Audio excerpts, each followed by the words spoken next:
almost there. Figuring a couple more things out.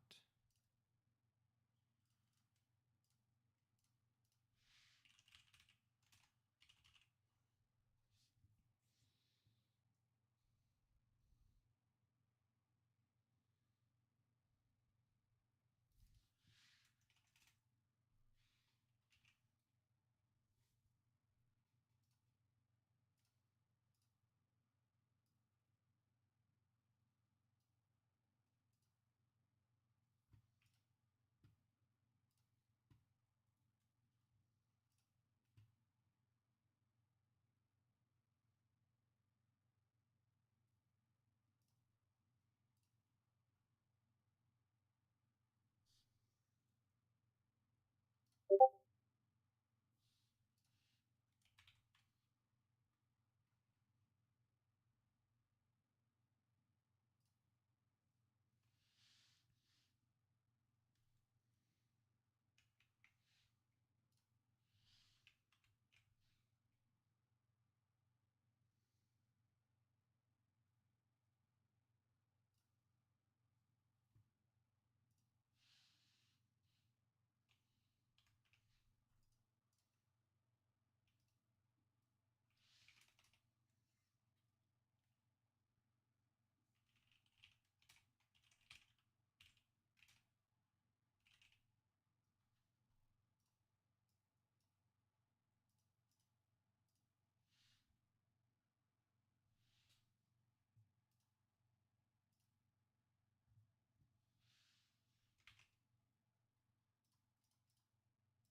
Okay. Oh, fuck. Okay. Oh. Right away.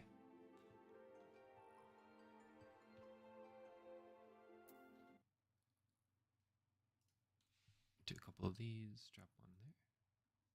There. And there. Sweet. Hello. I have a book here.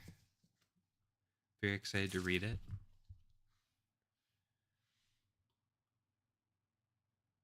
Sweet. Oh my goodness. You can't see that. I'm gonna go back to this. This, actually. Let me... There we go.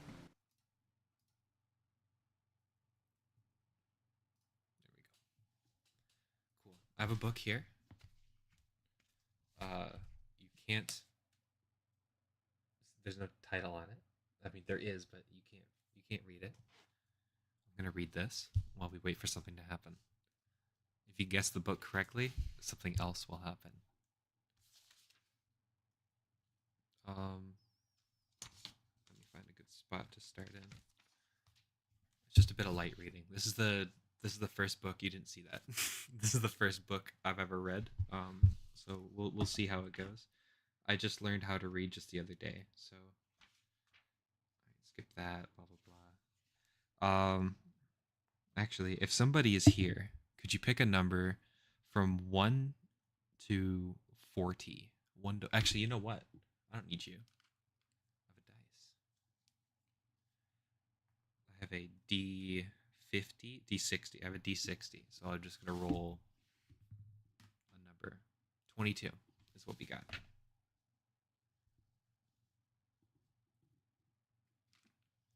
I don't think I'm gonna read through the whole thing. 22. What page is that? What should we do while we wait?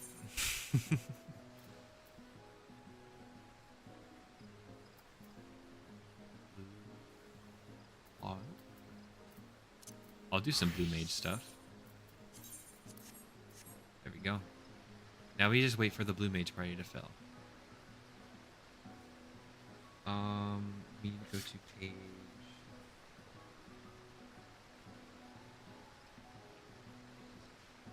Oh wait.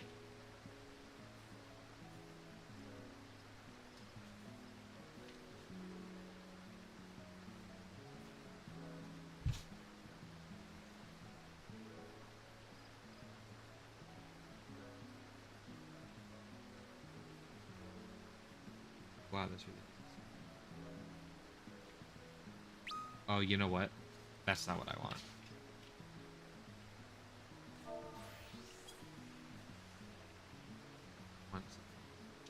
Don't worry, I'll get to the reading in a moment. You know what? Fuck it. We're just gonna go to the very beginning. Just skip the in memoriam part.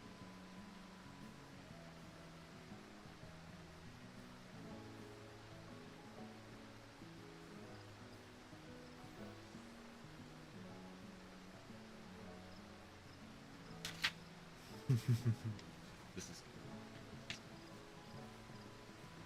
Some of the pages are like glued together.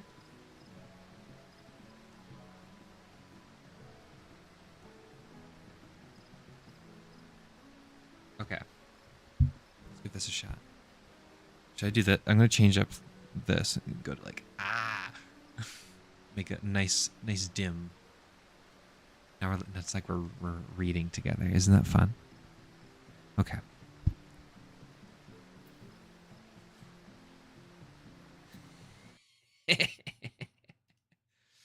Sorry, I just saw something about Overwatch and it made me laugh.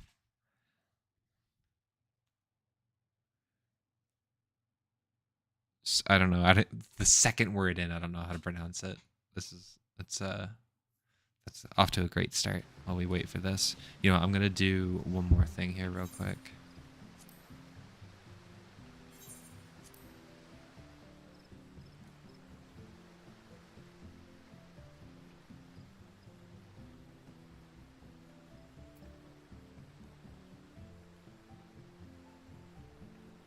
I need to, oh, you know what? Let me add one more thing to the stream before I actually get everything started.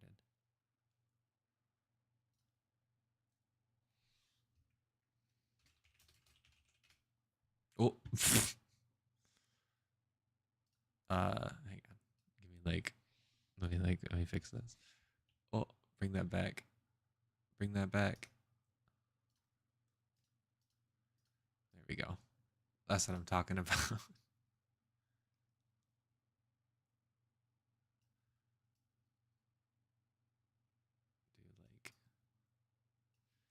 That and then so it's like a little shorter. Can I do that? I can do that, right?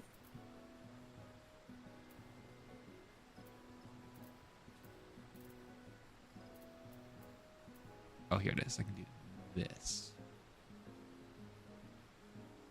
Sweet. Okay, cool.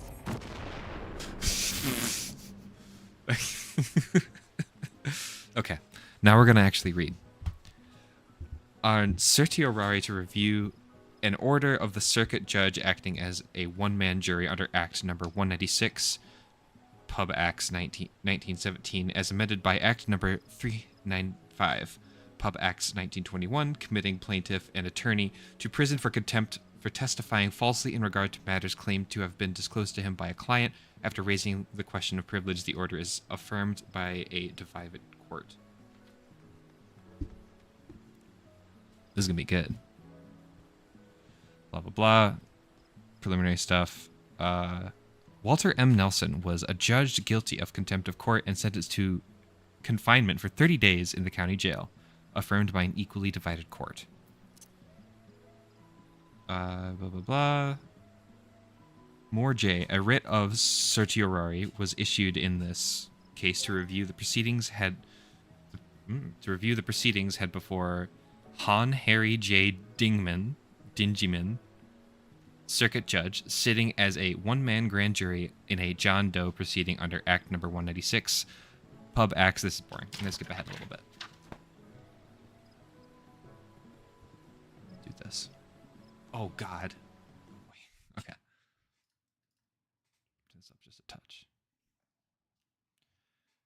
Description of where'd it go? Okay. Ooh, okay, this looks fun. Typhoid. Ooh. Master and Servant, Workmen's Compensation Act, typhoid fever, drinking contaminated water not furnished by employer, accident.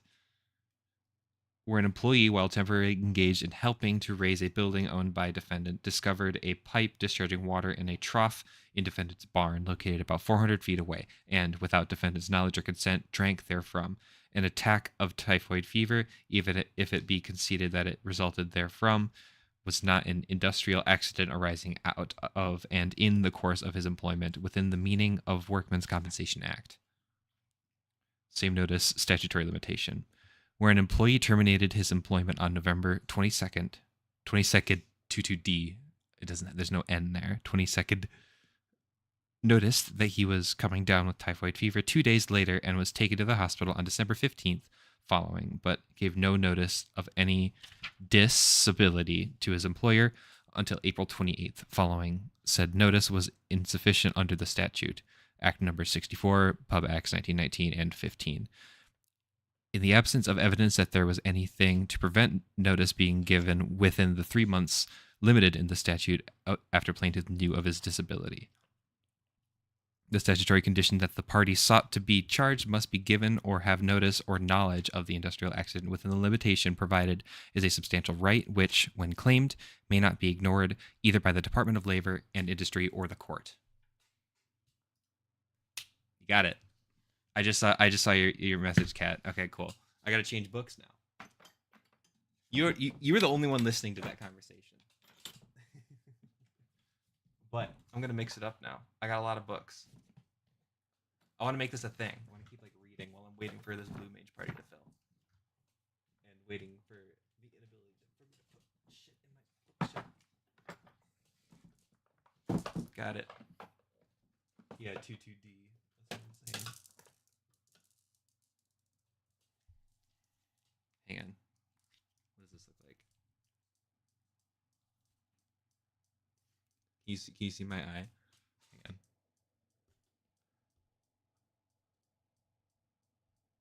There's no way this works.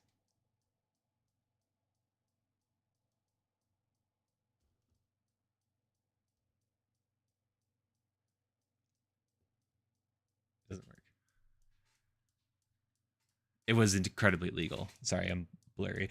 That's funny. Hold on, you got a little. Let me adjust your glasses for you. There you go. Enjoy.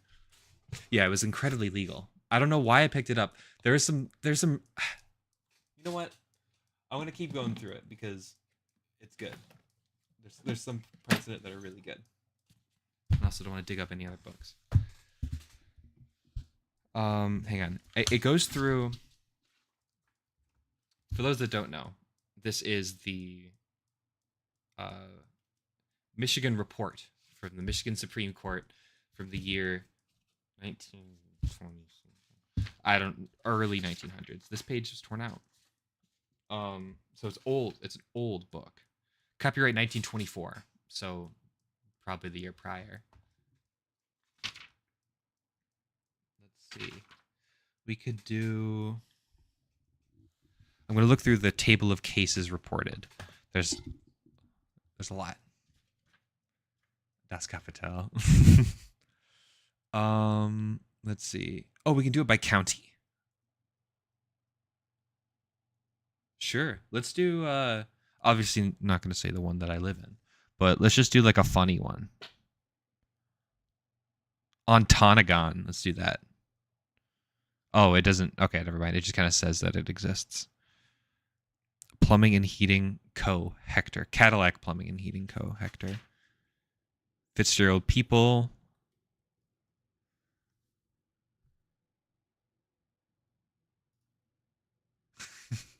I don't know what's in and out of copyright anymore. I just do stuff until YouTube yells at me.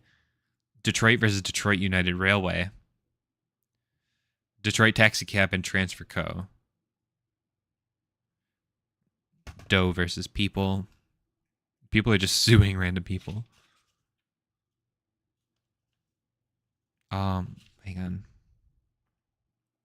Kirby Orloff, Klein Walkinshaw, Highland Park State Bank.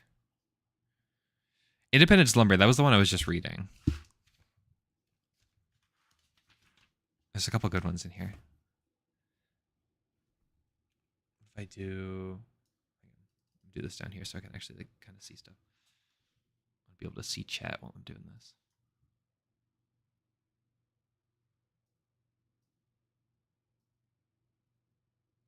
Put that like there. Yeah. It shouldn't be anywhere else. Cool. Quinn versus Quinn. That sounds interesting. Brown Lumber. Brown Lumber again. Damn, these guys got sued like 3 times.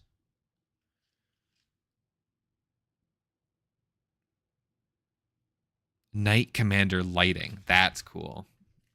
Page 668. There's 600 pages in this book. That's like way. Ooh, Fire Insurance Co. Actually, that's better. That's better. This sounds interesting. Okay. Kerwood versus Peninsular Fire Insurance Company. Fraud. Corporation's trial instructions. In an action against a corporation for fraud, excuse me. I got to get out of boy mode. In an action against a corporation for fraud in a sale of its corporate stock to plaintiff in which its defense was that the sale was made by another to whom the stock was sold by defendant. Requests of defendant to charge held fully covered by the general charge so far as they were proper. Page. Same defrauded party, max rescind and sue for the money paid. The trial judge properly instructed that the jury properly instructed the jury that in case of fraud, the defrauded party might rescind the contract, tender back what he had received, and demand return of his money paid therefor, and in case of its non-return, bring an action to recover same with interest. Error to Shiwase, Collins, Joseph H. J. Submitted January 29th, 1924. Docket number 39, decided April 10th, 1924. Rehearing denied June 2nd, 1924. Case by James Oliver, Kerwood, against the Peninsular Fire Insurance Company of America for fraud in the sale of corporate stock. Judgment for plaintiff. Defendant brings error affirmed. Roland J. Cleland, Harry E. Rogers of counsel for appellant. Matthews and Hicks for appealee. Moore J. It is the claim of the plaintiff that he bought 150 shares of stock belonging to the defendant company for $9,000. Hang on. Can we do some... Hey, Google. What is $9,000 in 1924 worth today?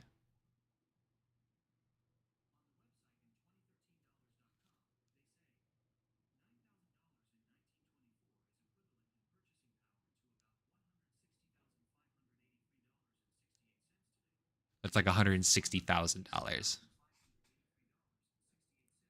That he was induced to make the purchase by the fraudulent representation of defendant's agent. He sued to recover the money paid from a verdict and judgment in favor of the plaintiff. The case comes into this court by writ of error.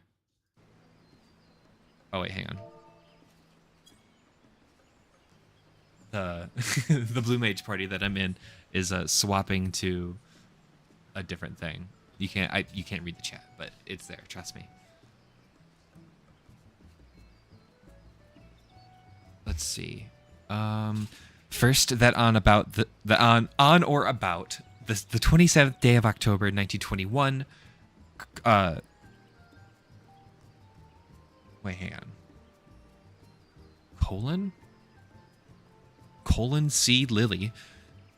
Is that a name? Magnet Link comedy compilation. Is colon a name? Colin? Is Colin spelled C-O-L-O-N? Makes sense. Hang on 1 sec.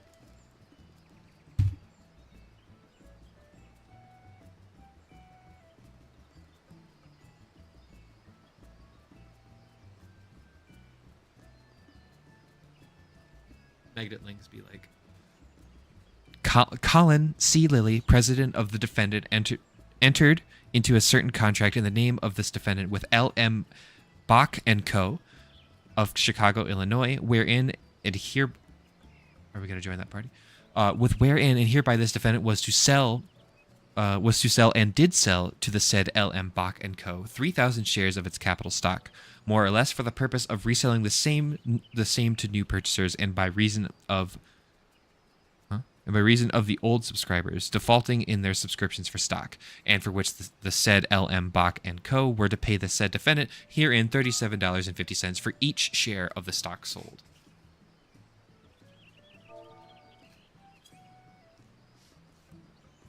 Second, that said L.M. Bach and Co. were not the agents or representatives of the said defendant in the sale of any stock to the plaintiff, and that if any false or untrue statements were made by any person or persons to the plaintiff in the sale of said stock, such statements and representation were unauthorized by this defendant. Third, that the said plaintiff in writing authorized the said L.M. Bach... This is getting boring. Where do they start talking? The defendant will further show in the defense recovery. Okay. Owoso. It was C-O-L-O-N. Like colon. Like this, that was their name. What I just typed in there. That's their name. Paid to the order, blah, blah, blah. The said defendant will further show that no part or portion of the said $9,000 was ever received or paid by the said defendant, blah, blah, blah, blah. Okay. Woo! There's a lot of words here. I want to see, like... I'm expecting, like, Judge Judy shit. This is a long case. Oh my god, there's just one person talking.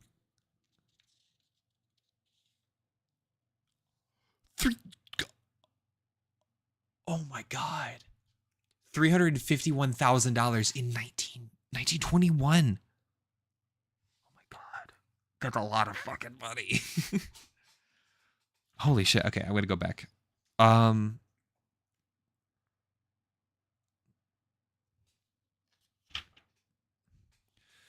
Okay.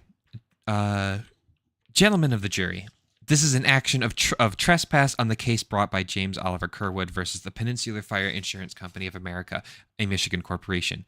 It being the claim of the plaintiff that on the first day of December 1921, he purchased from an agent of said defendant 150 shares of its stock, and that at the time of such purchase, said agent represented to him that the company was in prosperous condition, that the market value of its stock was $100 per share, that the company would declare a 20% dividend in January 1922, the following year. 10% of which would be placed in the surplus of the company, and that the 10% and that 10% would be paid in cash to the stockholders thereof. That the cumulative profits of the company showed a surplus above its obligations of $76,000 according to its last report. That the profits of the company for the last year were 43%. That's pretty interesting. Case law is amazingly contrived, yeah. So I'm not a lawyer. Rach, if you're watching, help me out here.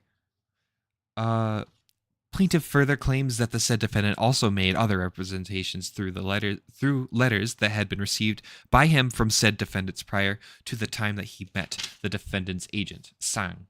This is 1920. There weren't any funny languages like that. I just saw the screenshot you got. That's very good. Hang on. Oh, well, no, I can just go and grab it later. It's okay.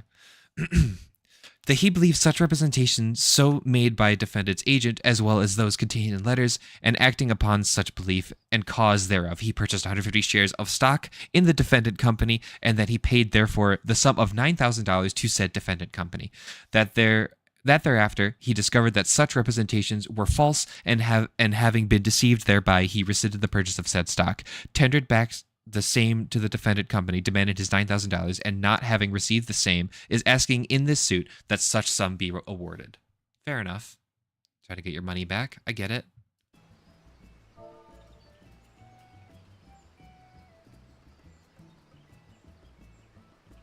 Sorry, 1 second. This is there's some well, there's nothing happening in the party. This is why I'm still reading.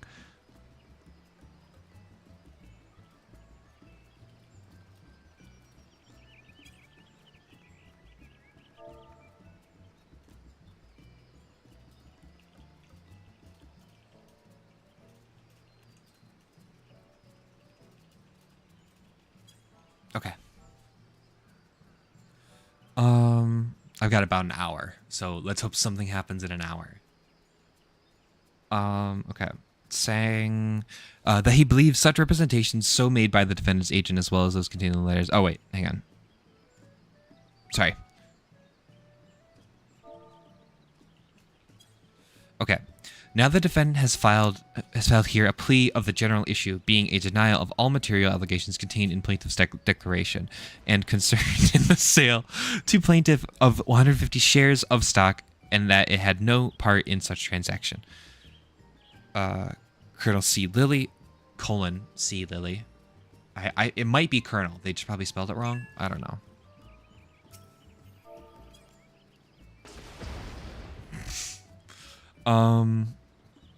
Fuck. I lost.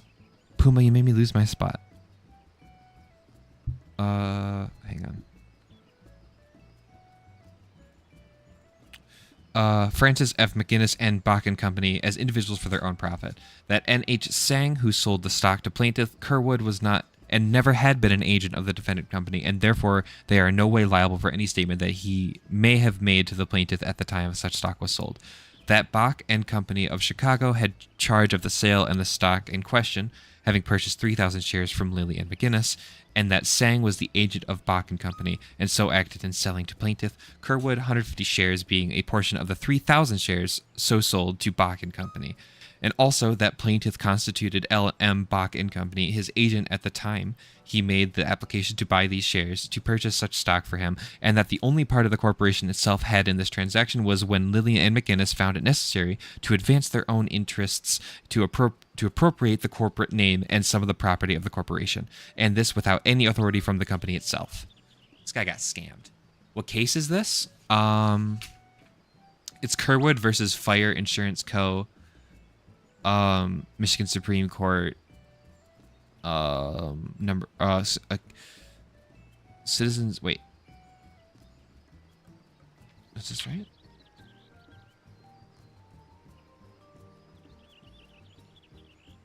I'm looking it up for you. I think it says it somewhere at the beginning. Citizens. Copy of said draft. Oh, that's the check information. Interesting.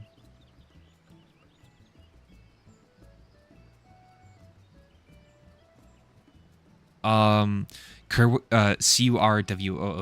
versus Fire Insurance Co. Michigan Supreme Court, 1924. CURWOOD. That's how it's written in the book, at least.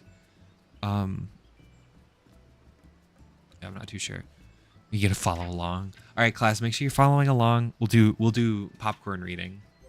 We'll let other people start to read.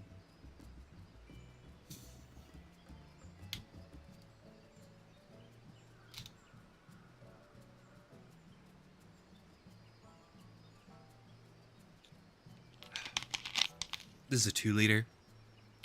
Well, wait, no, sorry.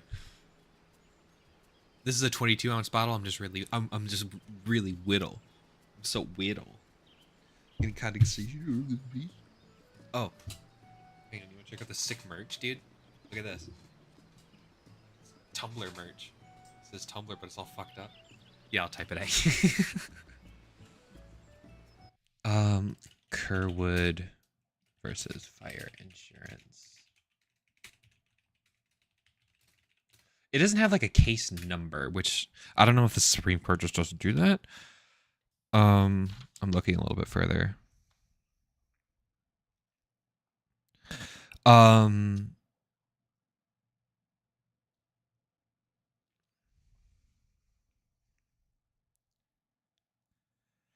Docket number. This doesn't help. 226 Mitch 573. It said that somewhere. I don't remember where. Where the? Something like that. You can find it pretty quick? Okay, weird. Yeah, so basically anything that you... Yeah, this is all public domain. So, like, I'm not breaking any laws by doing this. Why would they publish it otherwise?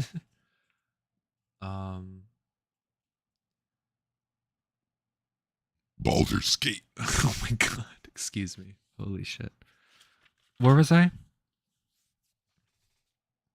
So basically, this guy got scammed out of like $168,000. That's what it sounds like. It was like it's like a scheme.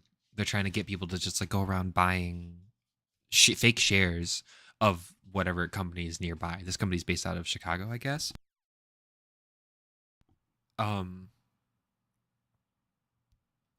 There's a whole thing on case text. What do you mean case text? Like just how it's written?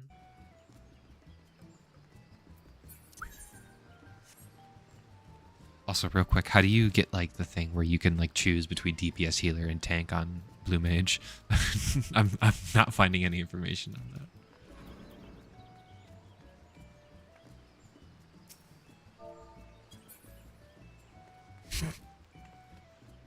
Well, while you're perusing through that, I'm just gonna read.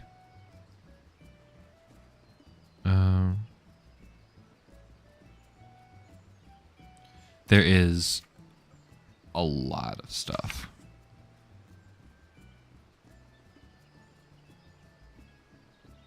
Wow. Oh my gosh. Ooh, okay. Oh, these are the letters that they sent. Like to... Wow. There's a lot of words in here.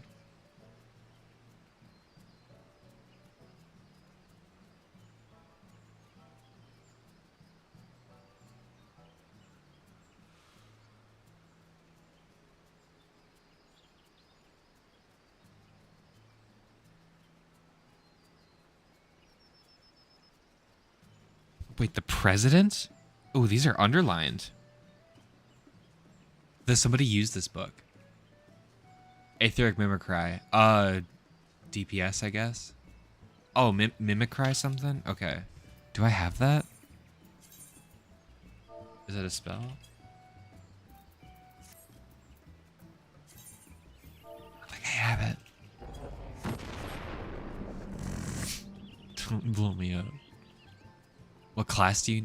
Well, we don't need anything because I still can do the content. And I think we're doing like level 50 content, so it really doesn't matter that much. But I would like to have it because people make fun of me. I don't like being made fun of.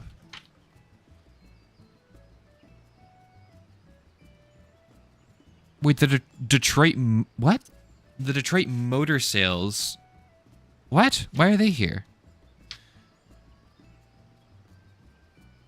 Ooh, interesting.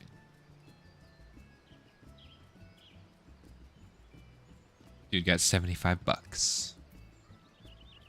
I could take DPS off of you? How do I do that?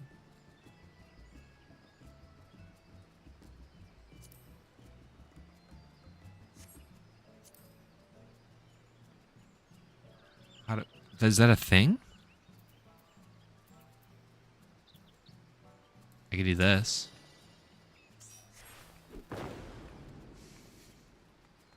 Oop, that's the wrong one. There we go.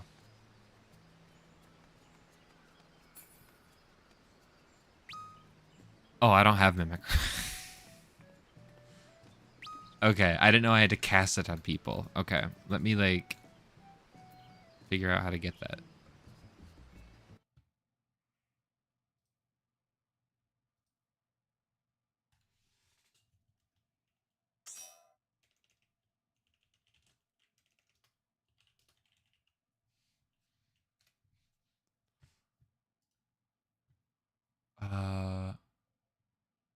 Can be unlocked at level 1.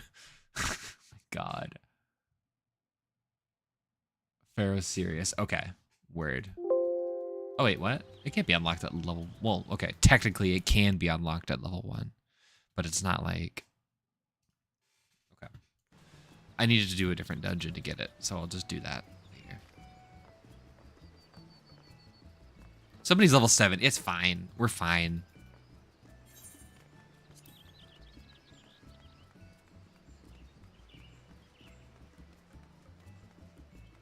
Yes, it is. It is Pharaoh's Serious Hard. It is my least favorite dungeon in the world. Oh my god. I can stop reading now. Here, I'm gonna do that.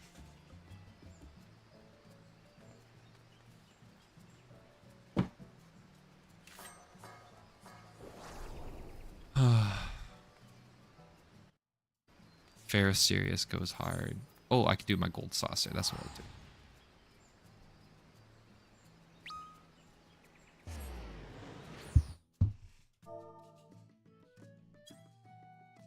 Word.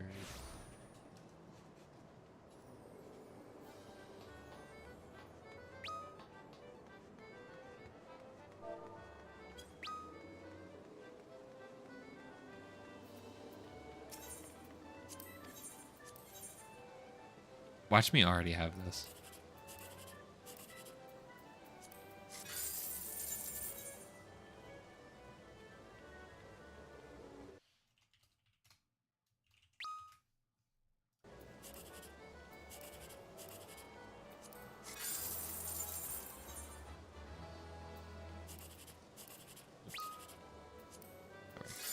Let's go. Yes!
Did I just do that? Yeah, I did. Okay. Oh my gosh. We're still waiting for stuff to happen.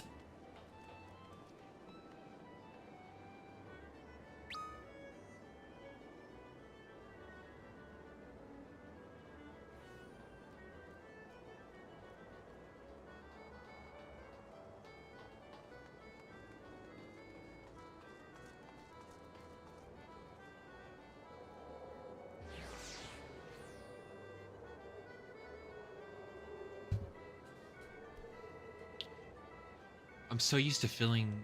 Well, I'm used to, like, saying shit now. Now I got nothing to say. Besides, I got, like, nothing in my Blue Mage spellbook.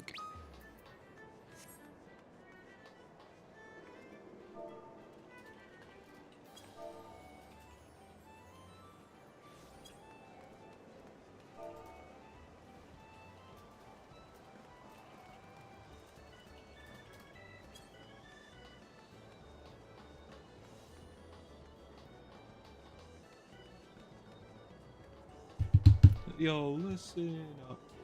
This is a story about a blue man and all his shit is blue.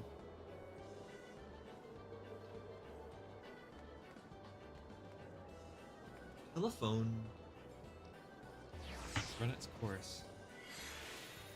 I am plagued with knowledge.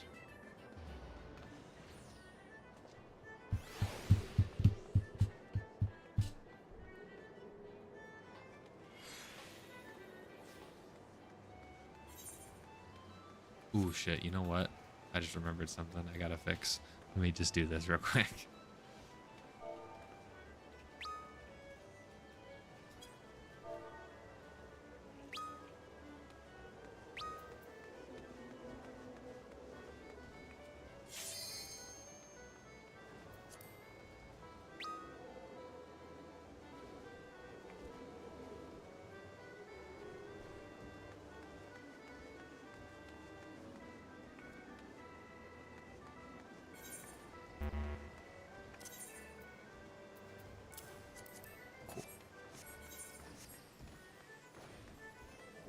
Scary.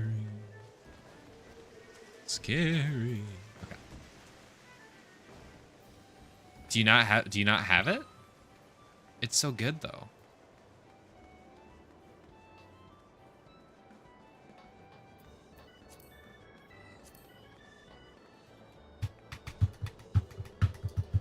Oh, we gotta do it synced. That's right.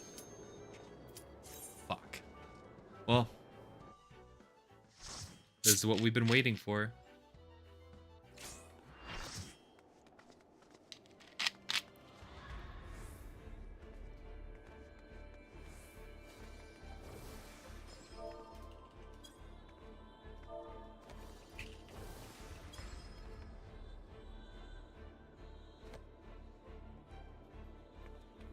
I want to change this color real quick. Hang on.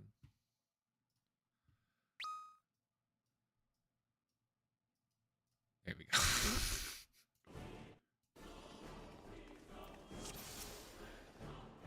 All right, here we go. We're gaming now.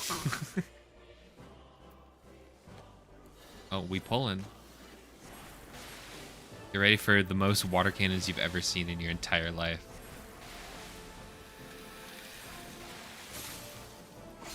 That's staff, so that's spread. Let's go.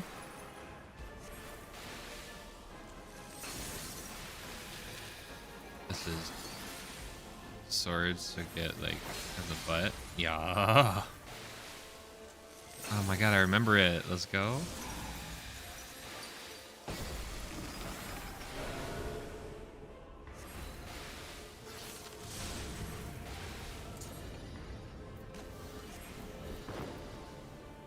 Wrong one. We're fine. See? We're actually fine. Look at that.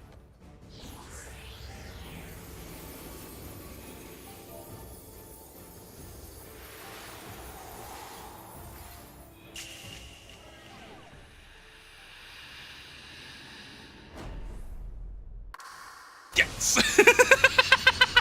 Yes! Oh my god. Thank you. Oh, I'm so happy that happened.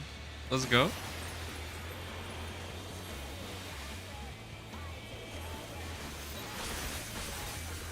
Oh, fuck me. Got it. No, I didn't.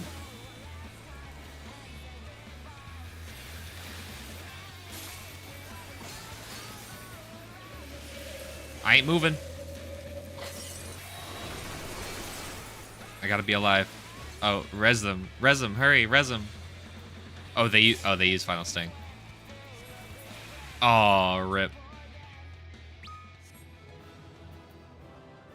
Did I get it? Can you clip that Shiva thing for me, please? That's really funny.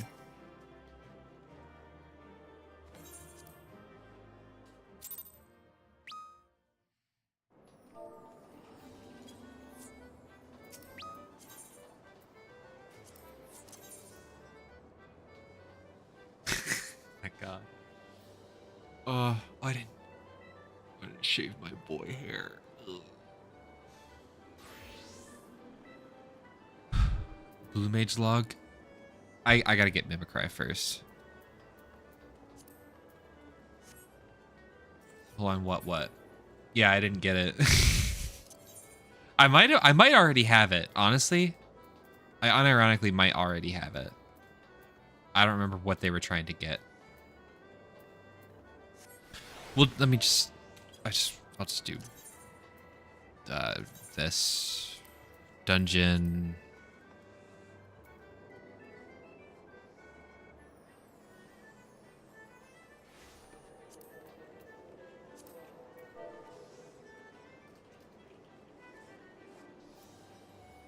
Yeah, we were synced too. I don't get it.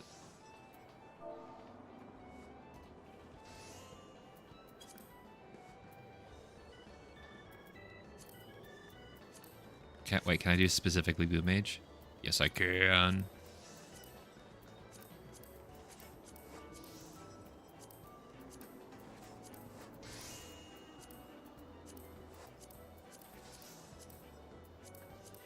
Let's go.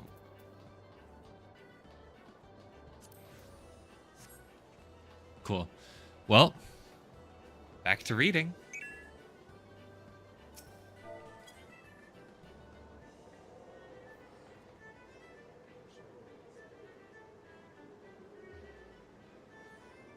Should we keep reading this? It could be funny. There was something about like a horse in one of them. I'm just gonna flip to a random page. Start reading.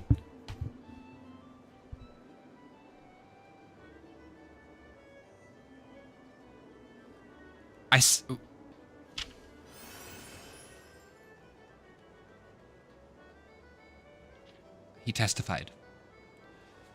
I said there appears to be some discrepancy, and so he got. I had paper with me that I copied of his, and I says, I'm reading what it says, and I says there appears to be a discrepancy in the interest in the contract. Not much, only $4. That is what we started in, $4 or $5. That wasn't the question. He's just saying $4 or $5. He said that is all right. We will fix that up.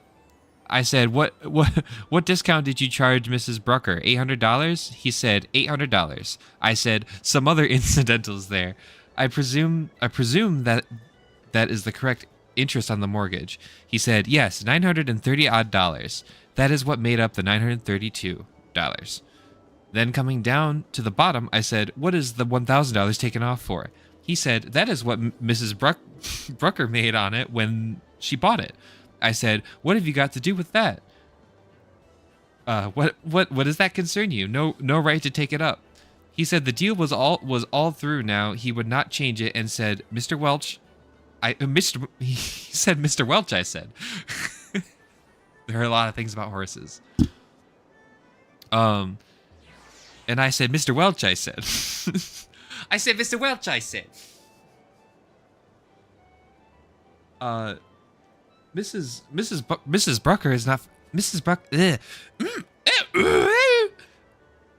Brucker is not familiar with dealings of this kind, and I says she would not have sold the contract if she knew that was going to be taken off, and I would suggest you surrender the contract to her, and she will pay all expenses in connection with it.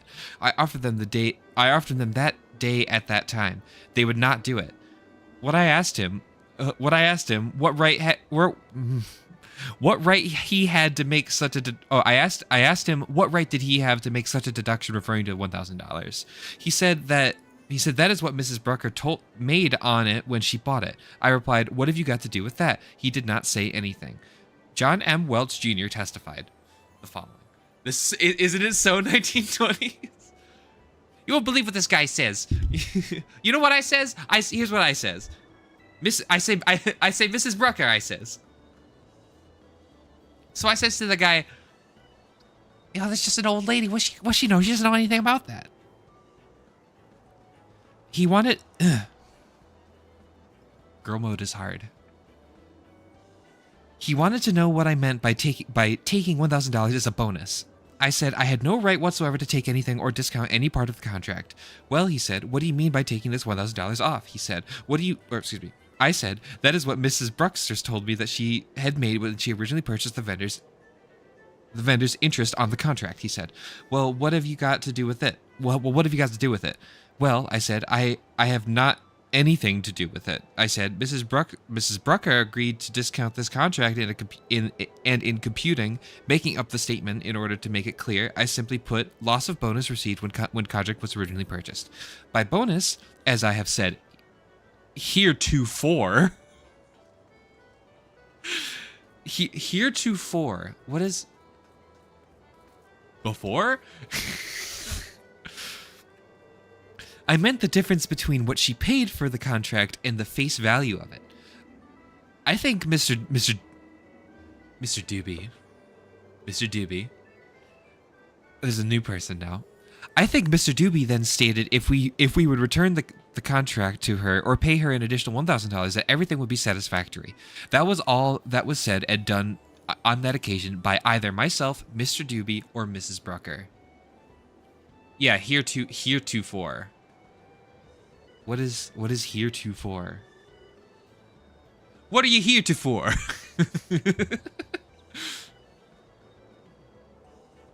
This is so 1920s. Before now? So before. These guys in the 1920s are so crazy. It's so crazy. What's going on in that Depression era, huh? They're so crazy. I'm gonna tilt this down a little bit. Actually, I'm just gonna sit up and stop being a fucking goblin.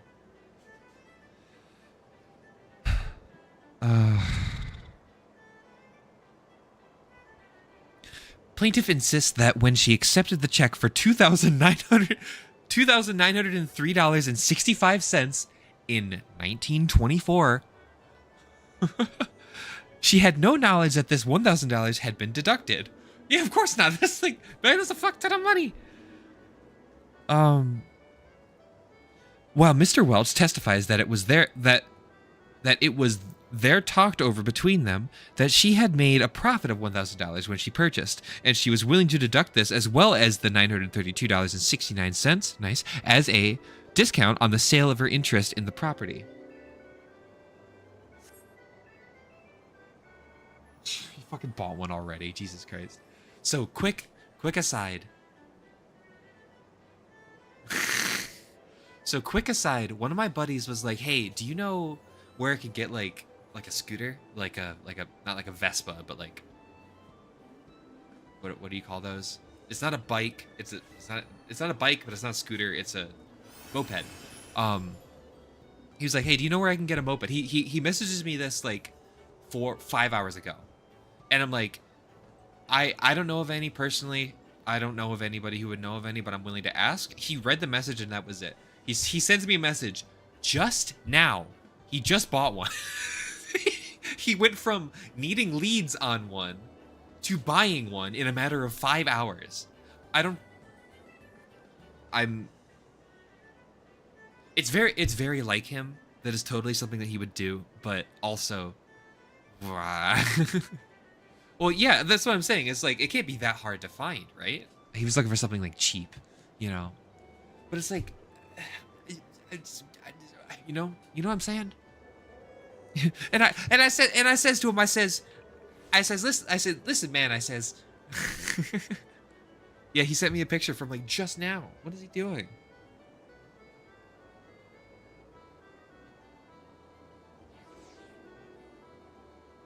He found something on Facebook Marketplace while cooking dinner. That is so him.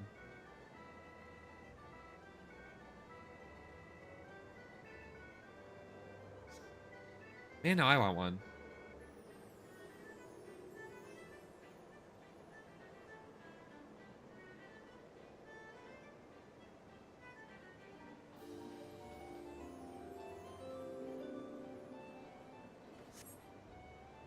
Okay.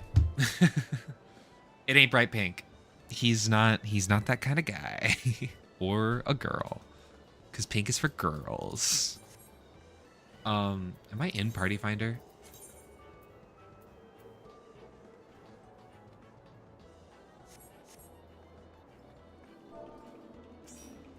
Oh my gosh, I got one.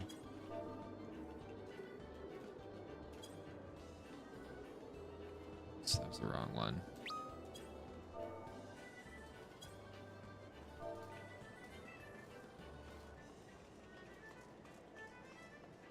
Serious. Hard. Blue. Question mark? I mean, it's cool. I definitely want one now. But I got no money.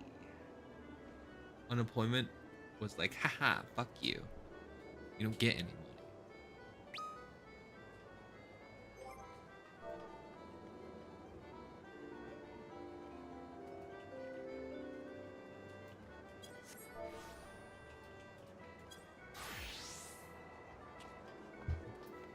Oh, get in here, dude. Join my PF.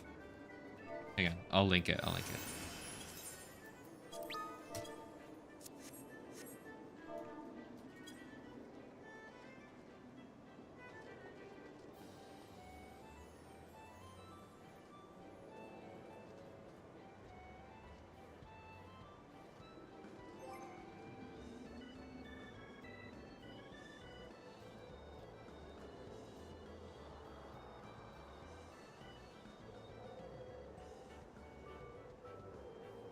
Hang on 1 second. We're responding to a couple. I got like a billion things going on.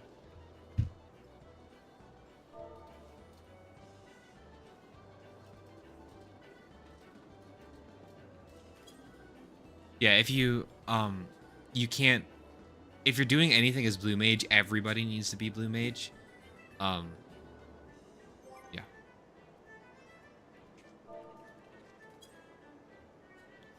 Everyone has to be blue mage.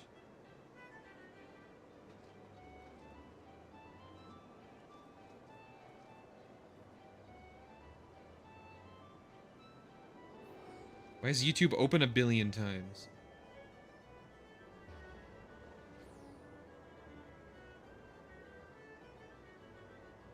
Bro, I downloaded Snapchat for this one girl.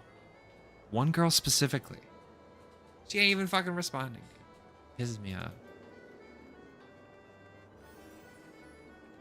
You farmed 011 for blues as tank before? They probably changed it then. I don't remember. That's what I've been told. Oh, fuck it. Anyways. A careful reading. It's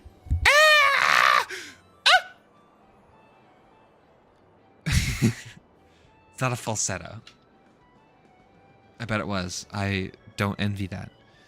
A careful reading of the record satisfies us that the plaintiff relied on the computation made by appellant's son as to the amount of which she was entitled on the sale, and that she did not understand that $1,000 was being added to the discount of $932.69. Agreed upon. When plaintiff asked for her copy of the contract and was given a memorandum, she did not inform him that she was conferring with Mr. Doobie concerning it. The way in which this sum was referred to in the memorandum lends color to her claim.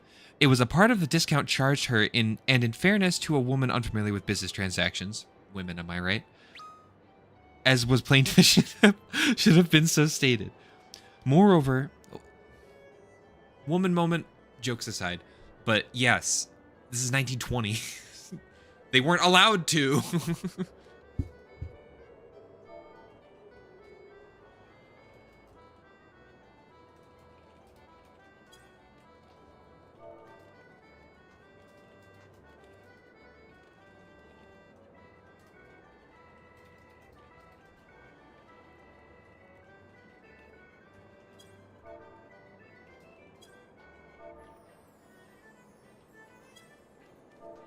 Sorry, I'm explaining some stuff.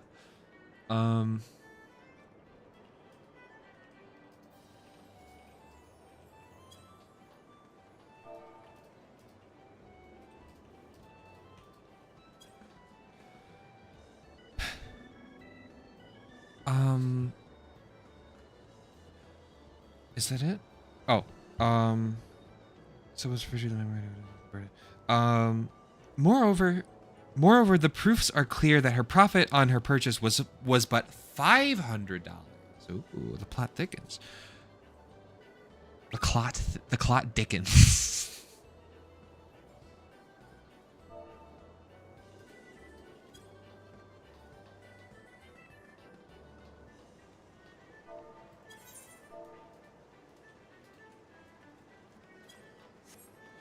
Sorry.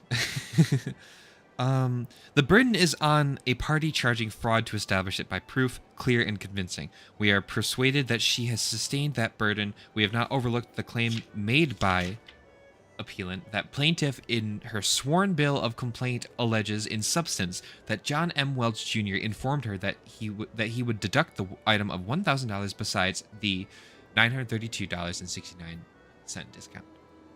I don't entirely know. I think they're using the words like discount differently because it's not like because she's making this money. It's a discount off of like something she purchased, I guess.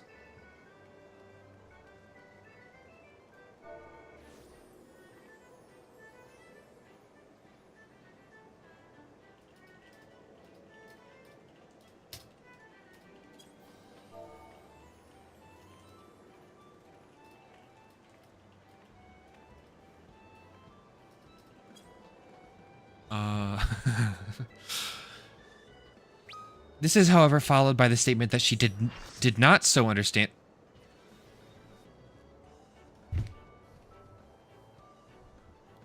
It's gamer time.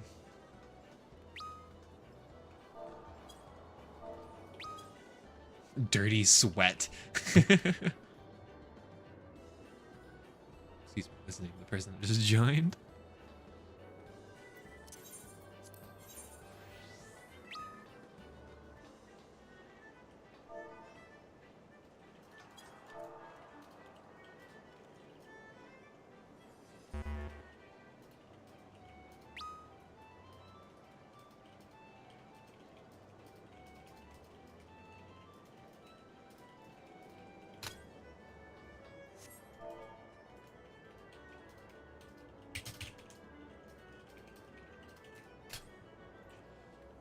Well, I gotta wait for these guys to finish doing this, so I guess I'll finish discussing, or I'll just finish reading what they had to say.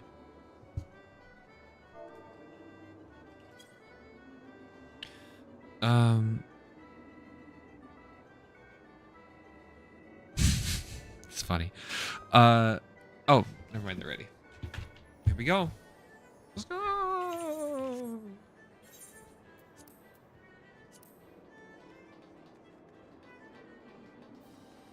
It's level 50 or level... It's level 60, isn't it? That's hang on. Sure.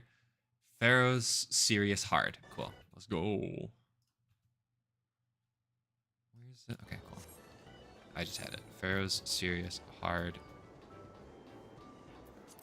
Join.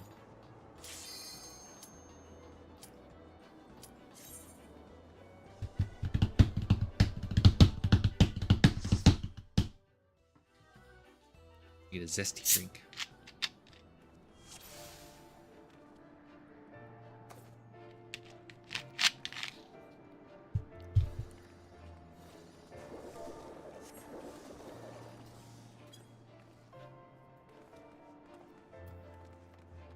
All right.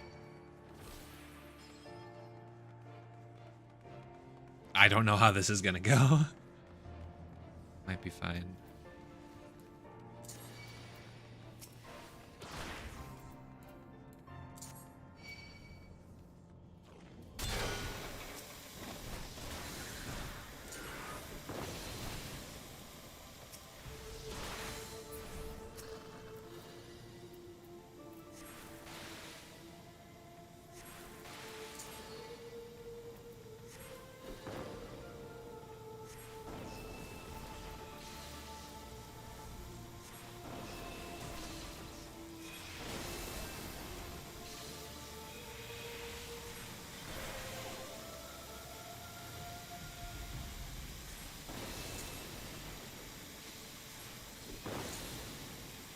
Let's go.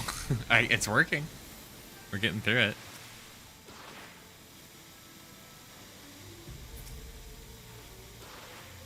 Sardine. Let's go.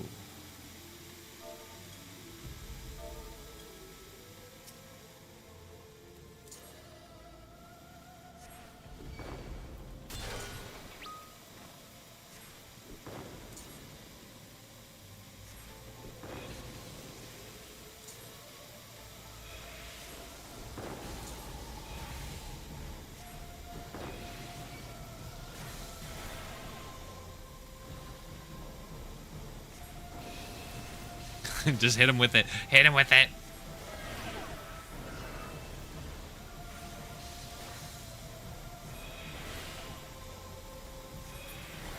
Just hit him with everything you got.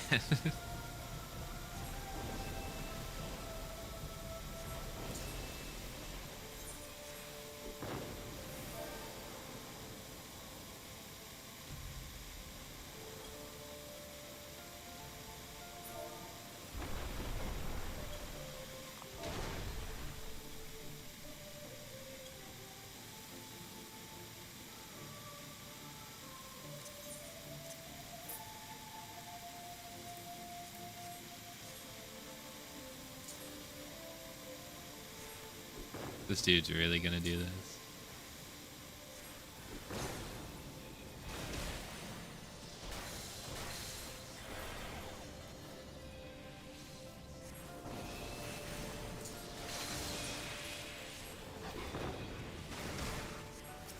Can't believe this guy's he's just AFK. What are you doing, dog? Come on. Water cannon.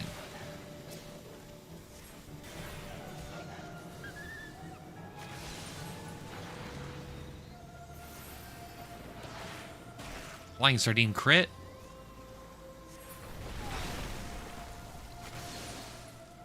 Okay, there he is. Let's go. Where there they are. Wasn't there like a chest on one of those? I don't know. Liquid!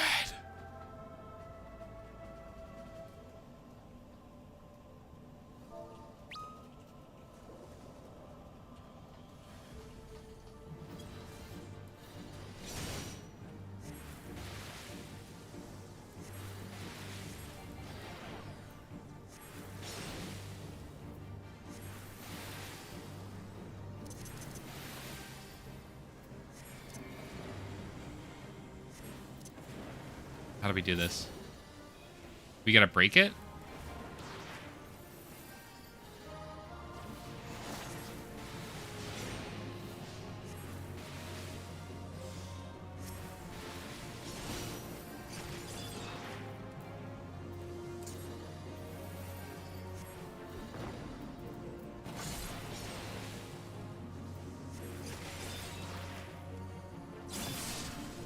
That's not what I wanted to do.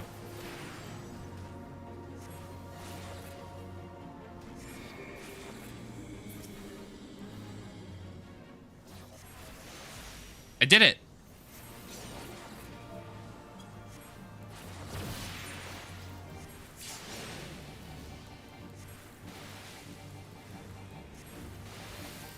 Sure, throw white wind. I can't do it right now. Oh my lord.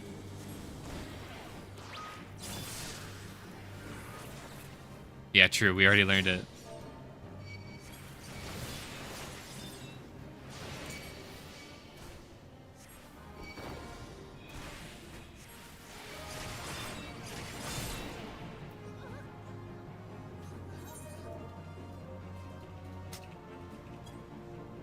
We did it.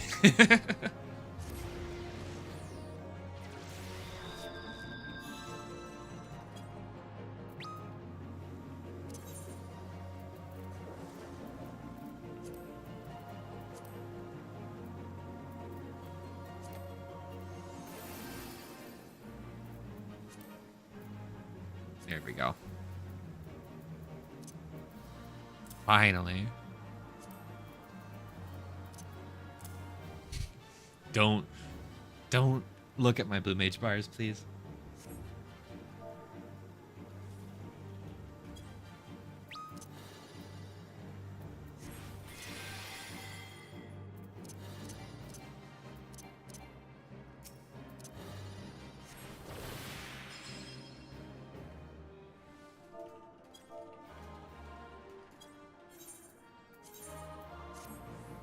Sweet. We don't have to do it. Oh, makes me so happy.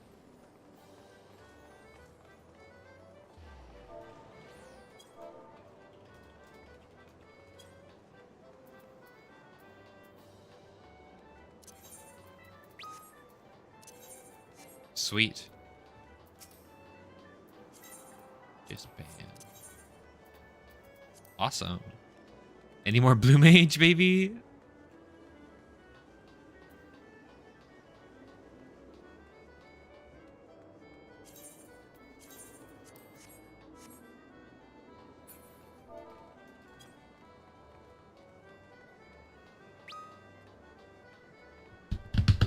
Alright. In my younger, more formative years, my father told me something that will forever change me. Or whatever.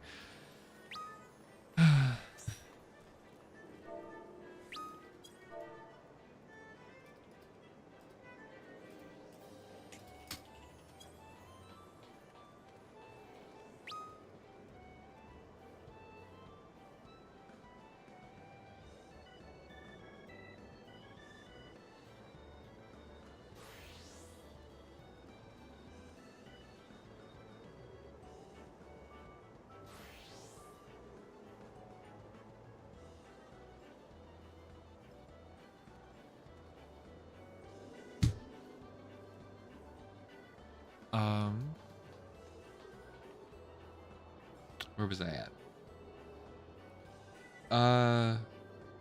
So is it clear for not having testimony? But from that, Mr. Okay.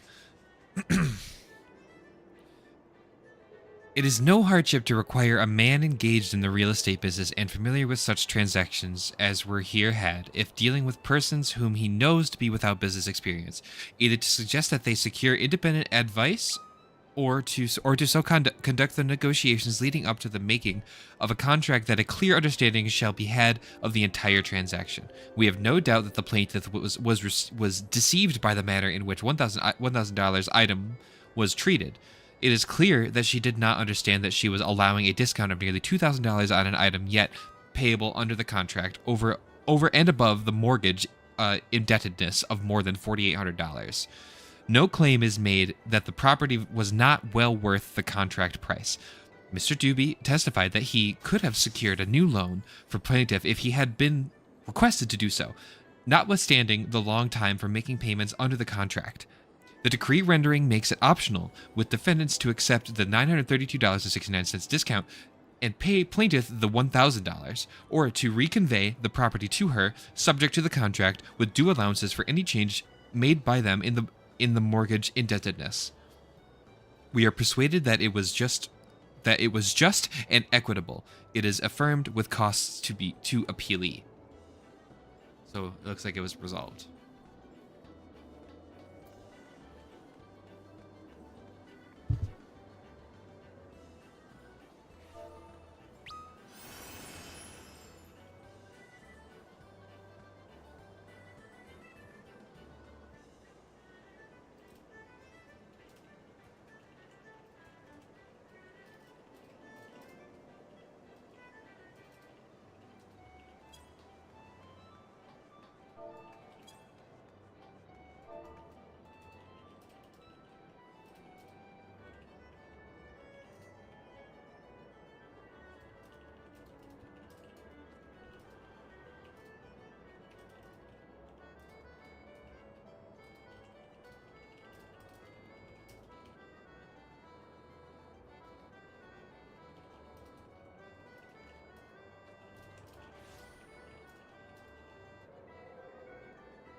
Okay, what's next?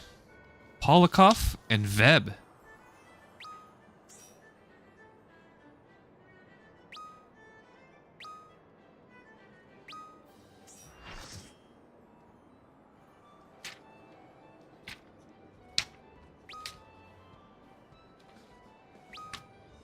Ooh, here's Kerwood again.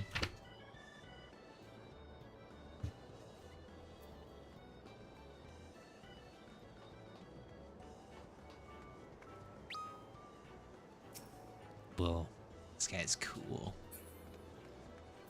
Excuse me.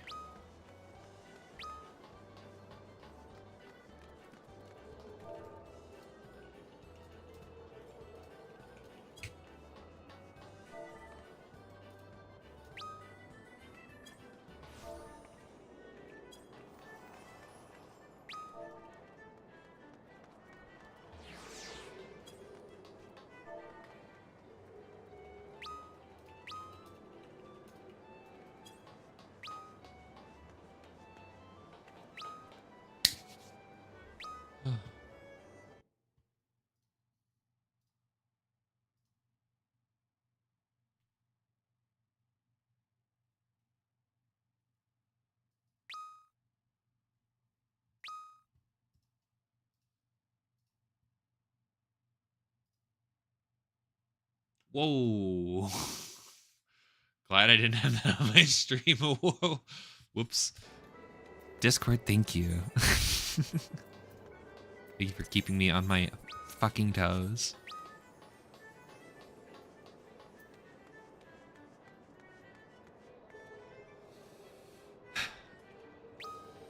There's something about iron?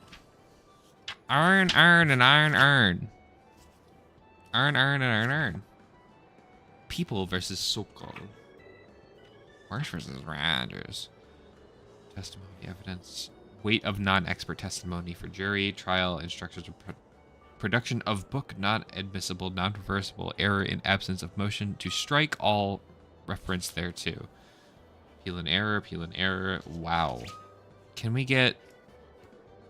Is there any, like... murder?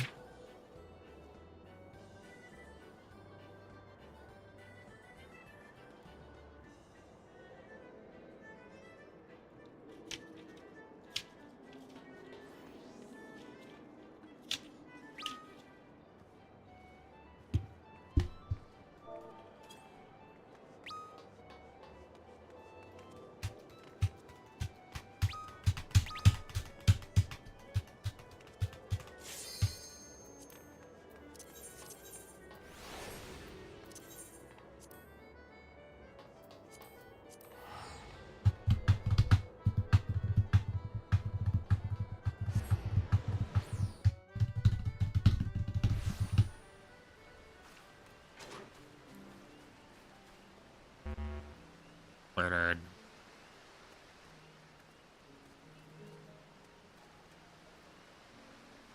Who wasn't ready?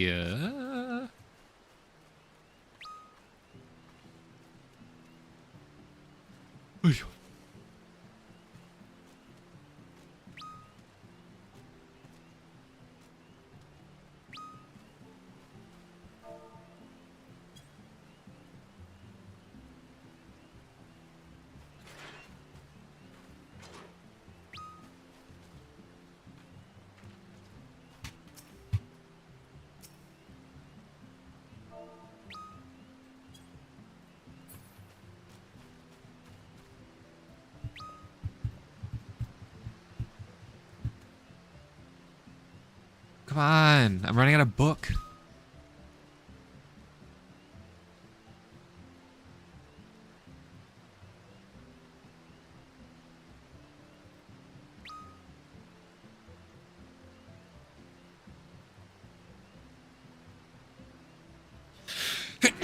Oh, sorry.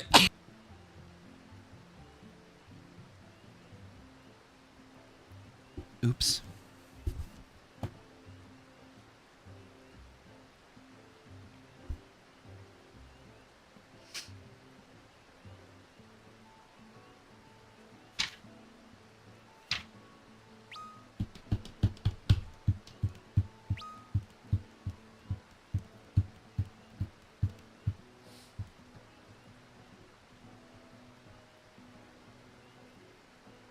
Oh, here's one.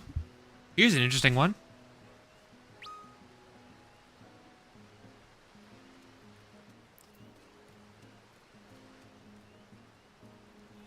Elliott versus Detroit United Railway. Oh, okay. Okay. Never. It's not good. This is not good. This is bad. But we'll just hit it.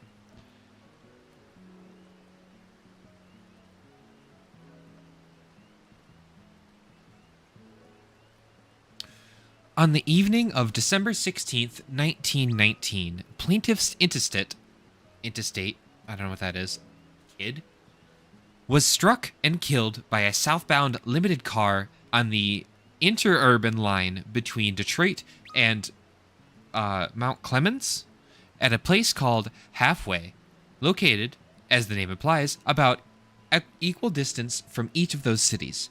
Limited interurban cars did not stop there.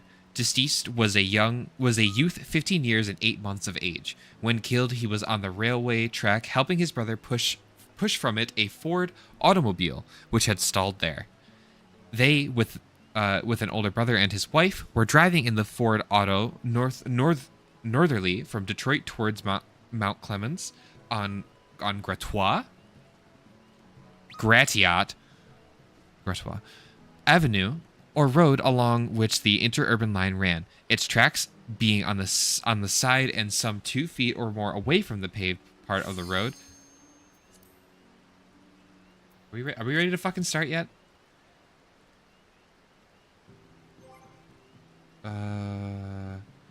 2 or more feet away from the paved part of the road. At halfway, they turned across the railroad and drove towards a lighted store located 30 feet from the track. At first, taking it for Rogers, which was 2 miles further along, and discovering their mistake, circled round to cross the track and get back onto the pavement again. When the car stalled on the track, on the track, deceased and the brother, who was not driving, got out, cranked the auto, and proceeded to push it backward, clear of the track. The night was dark and stormy. Can we just do Blue Mage, please? It was dark and stormy. It was or had been snowing. Plaintiff's witnesses said it was not snowing at the time, but had been. The weather reports and defendant's witnesses showed that it was then snowing. So, in case if you're following at home, it might have been snowing in December something 1919, just in case you care. In shoving the auto backward off the track, deceased pushed on the left-hand fender, said to be nearest the approaching car, while his brother pushed on the right-hand fender. Finally.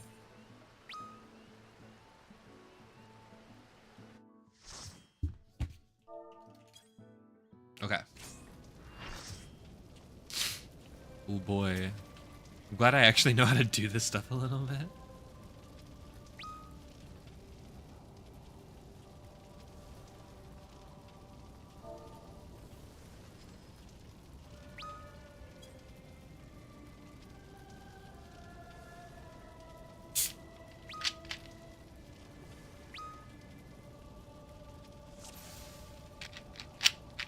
What do you mean, ew?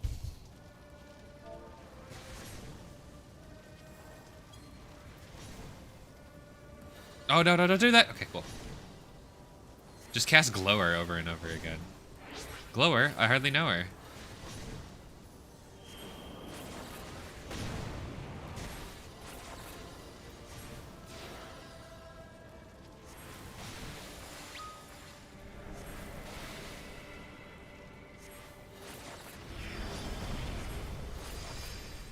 Chill, easy.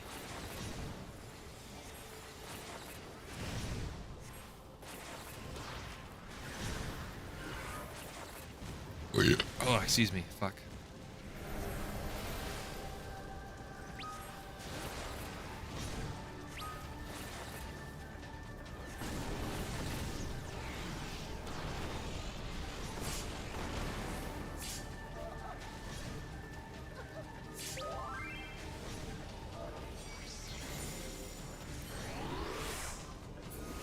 Oops.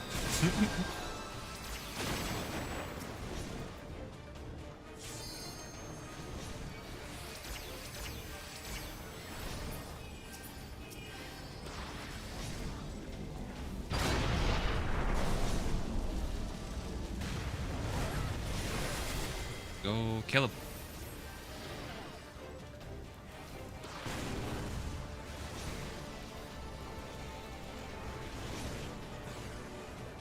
Oh no. Oh well, they still did it.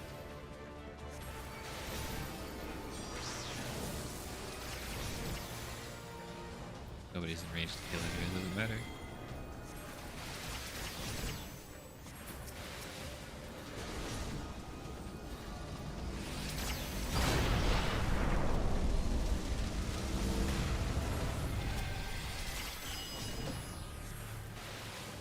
Mind blast.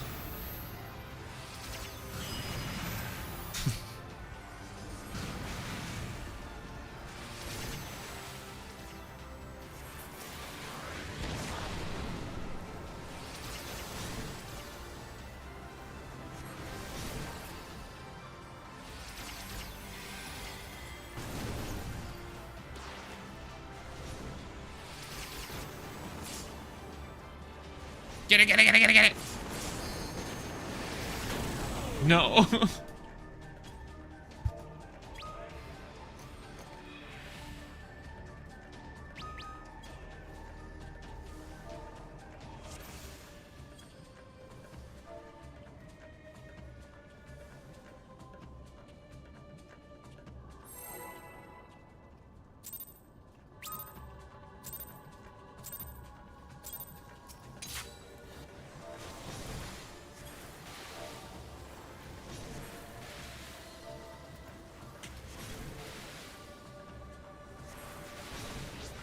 Oh, fuck.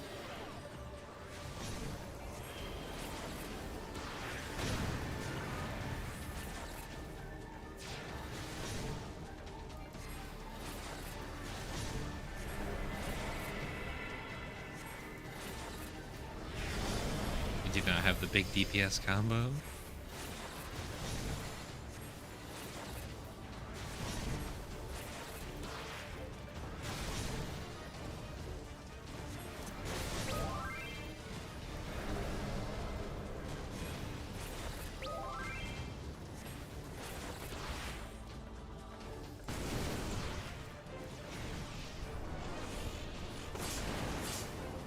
Okay, cool. We did it.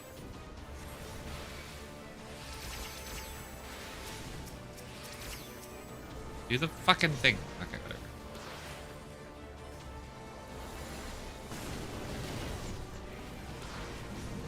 Oh, God.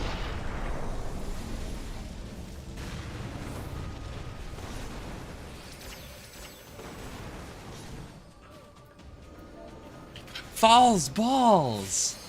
Grab the balls. The mechanics went up.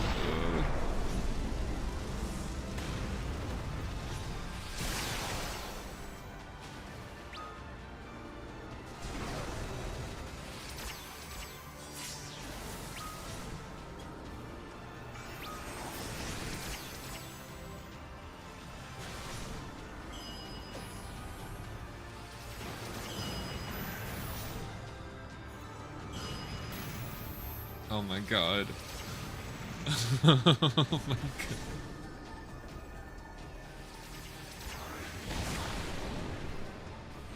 Oh my god, they're crazy.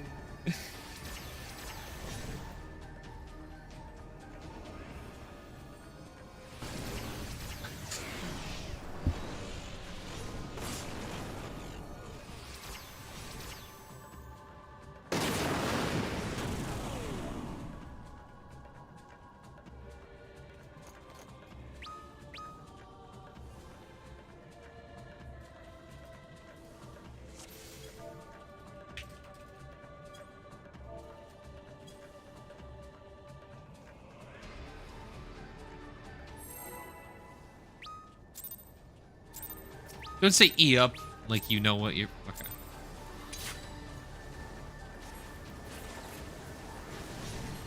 Just burn the boss, whatever.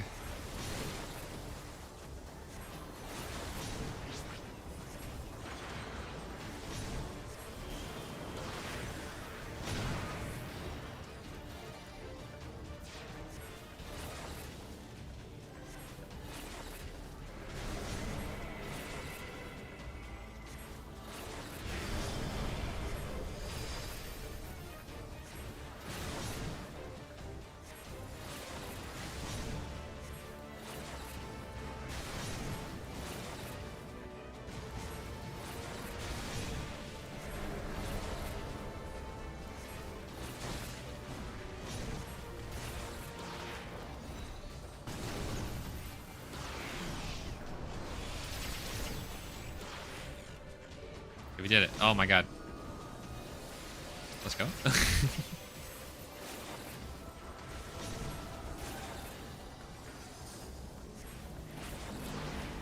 Not again.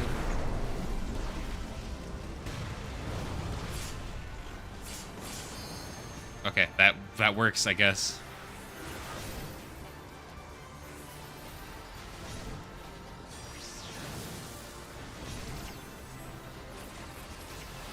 Oh my god. Oh my god.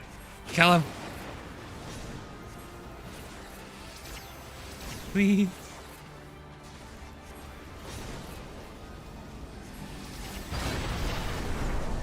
Oh, goodbye. Oh no.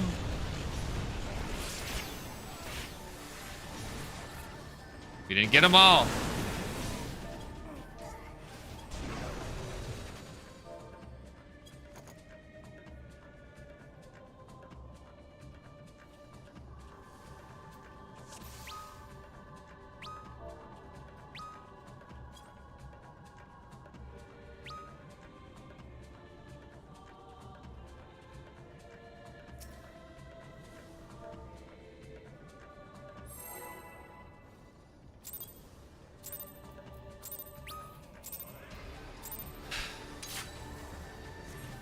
Balls.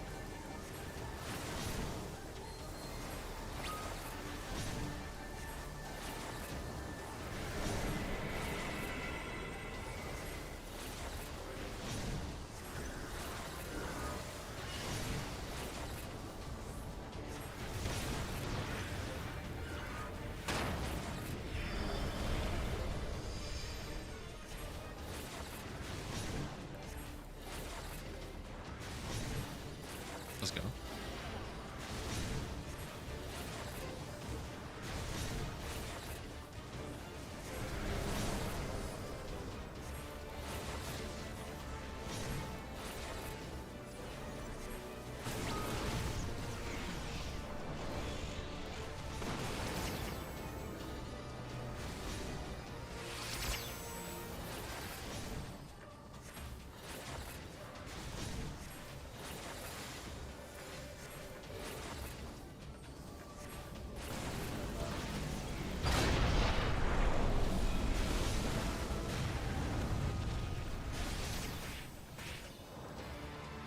Grab the balls. Okay, well, whatever.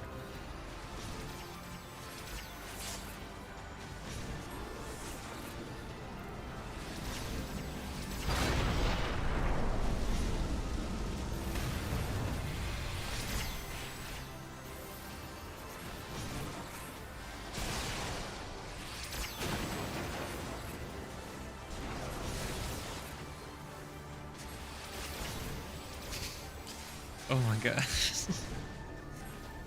No!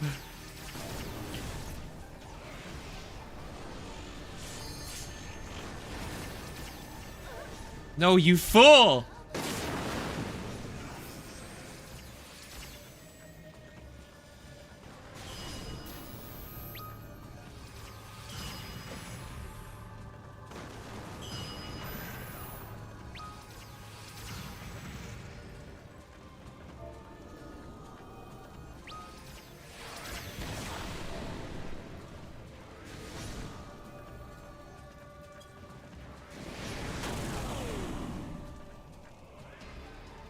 Dude, what a coward.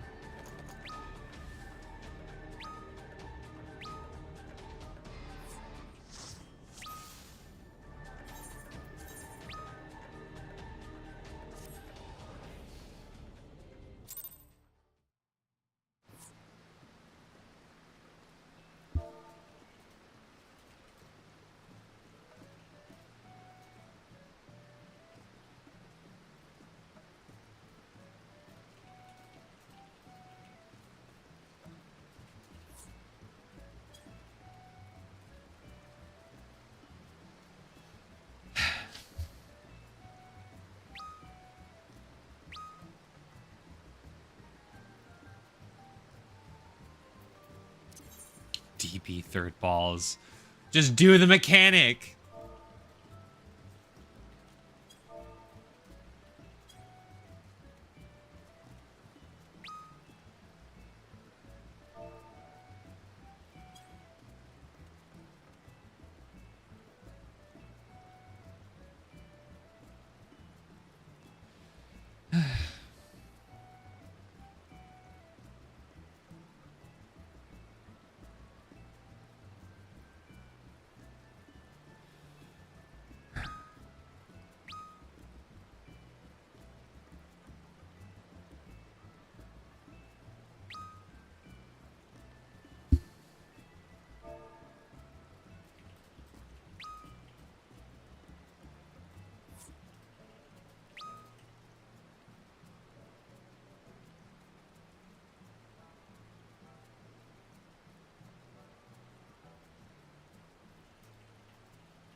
Dude, it's one mechanic. It's one mechanic. Assigning an intercardinal direction is not hard.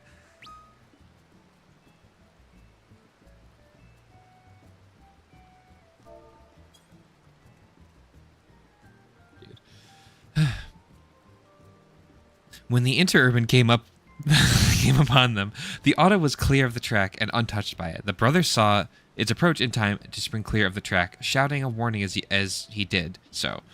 Deceased was struck and carried upon the fender of the interurban until it stopped at distance variously stated from 400 to 1,000 feet.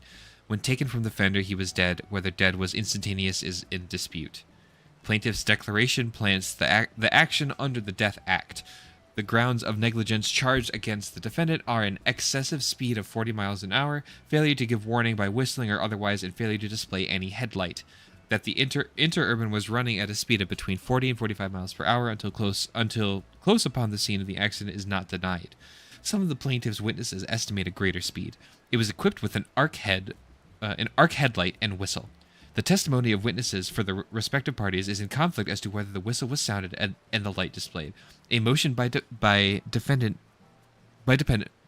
for a directed verdict in its favor on account of deceased's contributory negligence was denied. Verdict was rendered in plaintiff's favor for $7,500, followed by judgment for that amount. A motion by defendant for a new trial on various grounds, including the claim that the verdict was against the weight of the evidence and excessive, was denied.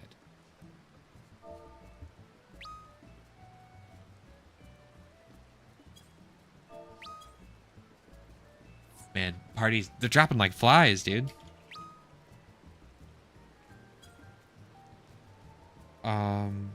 Defendant freights the record with 69 assignments of error, many of which may be passed without discussion. The most meritorious with merit, I'm guessing.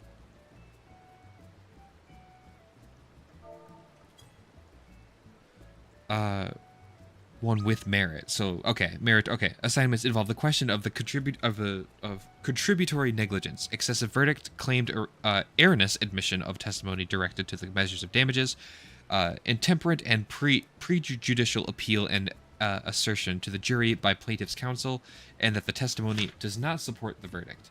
Passing the questions of defendant's negligence and deceased's freedom from the current contributory negligence, we are impelled to agree with defendant's complaint that upon this record, the intemperate assertions of plaintiff's counsel are prejudicially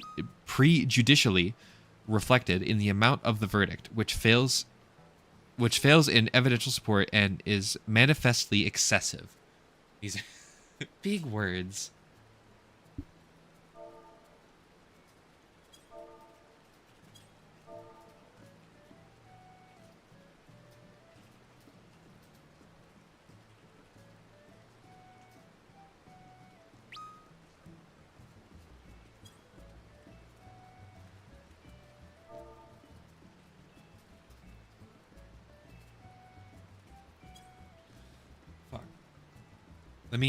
How many more pages of this do I have? Oh my, this is a juicy one. Okay.